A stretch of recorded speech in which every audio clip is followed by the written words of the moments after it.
Hola, bienvenidos a UCP Eco, en la categoría Asesorías. Hoy hablaremos del divisor de corriente y de voltaje. Divisor de corriente. Un circuito divisor de corriente es un circuito en el que la corriente principal desde la fuente de energía está dividida en el circuito. Así, se asignan diferentes cantidades de corriente a diferentes partes del circuito. Fórmula de un divisor de corriente. En la pantalla se estará mostrando la fórmula, donde I rama es la corriente que atraviesa una rama determinada, para la que está resolviendo. Y esa es la fuente de corriente. R total es el valor de la resistencia equivalente total de las resistencias en paralelo del circuito divisor de corriente.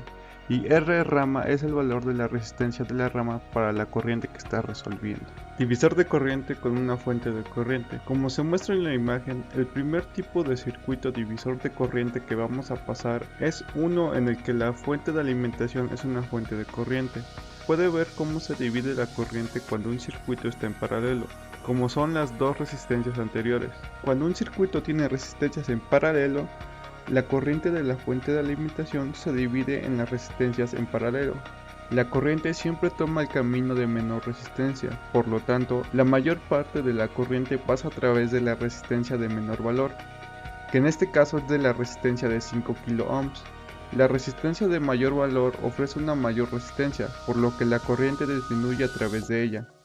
Por lo tanto, si desea que más corriente fluya a través de una parte particular de un circuito, ponga menos resistencia en esa parte del circuito. Por lo contrario, si desea que menor corriente fluya a través de una parte de un circuito, ponga más resistencia en esa parte del circuito. Cálculos. Vamos a repasar exactamente matemáticamente cómo se divide la corriente en un circuito basado en la fuente de corriente del circuito y los valores de la resistencia de las resistencias o cargas en el circuito. La corriente se divide en un circuito basado en la fórmula, que estarás viendo en tu pantalla. La corriente que pasa a través de una rama en un circuito paralelo es igual a la corriente de la fuente de corriente multiplicada por la resistencia paralela equivalente de todas las resistencias en el divisor de corrientes sobre la resistencia de esa rama particular. En el ejemplo anterior, la fuente de alimentación principal es de 40 mA. Ahora, la corriente que pasa a través de la rama que tiene la resistencia de 5 kΩ es de 30 mA. ¿Cómo llegamos a esto? Pues solamente cambiaremos los valores de IS, R1, R2 por los que tenemos en el circuito. Ahora, para tener la corriente que pasa a través del resistor de 15 kΩ, pues vamos a hacer prácticamente lo mismo, sustituir los valores y en este caso nos dará 10 mA. Divisor de corriente con una fuente de voltaje. También puede tener un circuito divisor de corriente con una fuente de voltaje como la fuente de alimentación. Esto también funciona como un divisor de corriente porque la fuente de voltaje produce corriente que se divide en el circuito cuando las resistencias o cargas en el circuito están en paralelo. A continuación se muestra un circuito divisor de corriente con una fuente de voltaje. Al igual que antes, la corriente toma el camino de menor resistencia, por lo que la mayor parte de la corriente pasa a través de la resistencia de 5 kΩ en lugar de la resistencia de 20 kΩ. Cálculos. Para encontrar el valor de las corrientes que atraviesan las ramas paralelas individuales de un circuito es incluso más simple que una fuente de corriente. Para calcular los valores de la corriente con una fuente de voltaje es usar la fórmula de corriente de acuerdo a la ley de Ohm. Corriente igual a voltaje sobre resistencia. En el ejemplo anterior, la fuente de voltaje es de 10 volts. La corriente que pasa a través de la rama que tiene la resistencia de 5 kΩ es de 2 mA. Como en el caso anterior, solo hay que sustituir los valores que nos indica.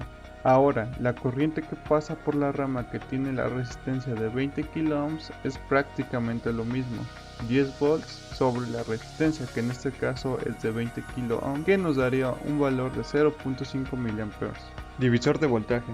Un divisor de voltaje divide la tensión que existe en su entrada en otras tensiones más pequeñas a su salida. La división es proporcional a las resistencias involucradas en el divisor. Un divisor de voltaje se configura para tener una salida de potencia determinada. Esta se puede calcular con una simple ecuación o fórmula. Circuito. Un divisor de voltaje requiere que se conecte una fuente de voltaje a través de dos resistencias en serie. Es posible que el divisor de voltaje sea dibujado de distintas maneras, pero siempre debe ser esencialmente el mismo circuito, como podemos ver en la imagen. Se llamará la resistencia más cercana al voltaje de entrada Vin R1, a la resistencia más cercana a la tierra R2, la caída de voltaje en R2 es nuestro voltaje de salida Vout Esta es el voltaje resultante de nuestro circuito, que como ya se mencionó es una fracción de nuestro voltaje de entrada. Ecuación. La ecuación del divisor de voltaje supone que se conocen los tres valores del circuito anterior,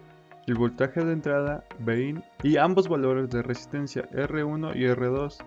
Teniendo en cuenta estos valores, podemos usar esta ecuación para encontrar el voltaje de salida, Vout. Esta ecuación establece que el voltaje de salida es directamente proporcional al voltaje de entrada conforme a la relación de R1 y R2. Hay algunas generalidades que se deben tener en cuenta al utilizar divisores de voltaje. Estas son simplificaciones que hacen que la evaluación de un circuito divisor de voltaje sea un poco más fácil. En primer lugar, si R1 y R2 son iguales, entonces el voltaje de salida es la mitad de la de la entrada. Esto es así independientemente de los valores de las resistencias. Ahora, si R2 es mucho más mayor que R1, entonces el voltaje de salida será muy cercano a la de la entrada. Habrá muy poco voltaje a través de R1. Por otro lado, si R2 es mucho más pequeño que R1, el voltaje de salida será muy pequeño en comparación con el de la entrada. La mayor parte del voltaje de entrada estará a través de R1. Aplicaciones. El divisor de voltaje tiene un montón de aplicaciones. Se encuentran entre los circuitos eléctricos más comunes que los ingenieros utilizan. Estos son solo algunos de los muchos lugares donde encontraremos los divisores de voltaje. Potenciómetros. Un potenciómetro es una resistencia variable que se puede utilizar para crear un divisor de voltaje. En el interior del potenciómetro hay una sola resistencia y una aguja, la cual corta la resistencia en dos y se mueve para ajustar la relación entre las dos mitades. Externamente hay por lo general tres pines, dos pines conectados a cada extremo de la resistencia, mientras que el tercero se conecta a la aguja del potenciómetro, como se puede ver en la imagen. Si los pines de los extremos se conectan a una fuente de voltaje, uno tierra y el otro a Vin, la salida Vout en el pin central imitará un divisor de voltaje, girando la aguja del potenciómetro hasta el final de una dirección. El voltaje de salida puede ser cero, girando hacia el otro lado. El voltaje de salida se aproximará al de entrada. Si la aguja está en la posición media, significa que el voltaje de salida será la mitad de la entrada. Lectura de sensores resistivos. Una fotocelda es una resistencia variable que produce una resistencia proporcional a la cantidad de luz que detecta. Otros dispositivos como los sensores de deflección, resistencias sensibles a la fuerza, o sea galgas, y termistores también son resistencias variables. Resulta que para los microcontroladores es más sencillo medir el voltaje que la resistencia, pero mediante la adición de otra resistencia a los sensores resistivos podemos crear un divisor de voltaje para poder censar este. Una vez conocida la salida del divisor de voltaje, podemos calcular la resistencia en el sensor. ¿Cómo haríamos esto? Pues aquí está la imagen. En esta la fotocelda constituye la mitad de este divisor de voltaje. El voltaje se mide para encontrar la resistencia del sensor de luz. Y con esto llegamos al final. Gracias por ver el video. No olvides suscribirte y darle like. Hasta la próxima.